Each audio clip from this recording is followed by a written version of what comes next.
बन्यांचल गस्त पर मुख्यमंत्री सांबादिक सम्मेलन आकाशमार्गू स्थिति समीक्षा पर मुख्यमंत्री सूचना भद्रक बालेश्वर जाजपुर में किसी क्षयक्षति होती तेज वर्तमान स्थिति नियंत्रण में रही सुवर्णरेखा और जलकार जलस्तर कम रही मुख्यमंत्री कहते एनडीआरएफ और ड्राफ संपूर्ण सजग रही प्रभावित 3टी जिलार 8टी ब्लॉक रे सुखिला खाद्य जोगाई दि जाउछि आवश्यक स्थले रंधा खाद्य जोगाई दि जाउछि जिलापाल मान रिपोर्ट आधार में सुविधा जोगाई दिज्व 7 दिन पर्यंत प्रभावित अंचलगुड़िक रंधा खाद्य जोगाई दिज्व रिपोर्ट आसवा पर क्षयक्षति प्रदान कराजिव बोली कहिसेंति मुख्यमंत्री पूर्वाह्न समय आकाशमार्ग में जाई बन्यांचल स्थिति समीक्षा करथिले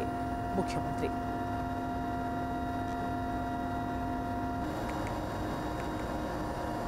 बालेश्वर जिलार 4टी ब्लॉक बस्ता बालियापाड़ भोगरे एवं जलेश्वर भद्रक जिलार 2टी ब्लॉक धामनगर एवं भंडारी पोखरी एवं से ही भाव में जाजपुर जिलार 2टी ब्लॉक जाजपुर एवं दशरथपुर ये ब्लॉक प्रभावित होती तो 3टी जिलार प्रभावित स्थान मोट 5869 जन लोकंकु एवाकुएट बा स्थानांतर करा जाइछि। वर्तमान परिस्थिति प्राय संपूर्ण भाव में नियंत्रण में अछि।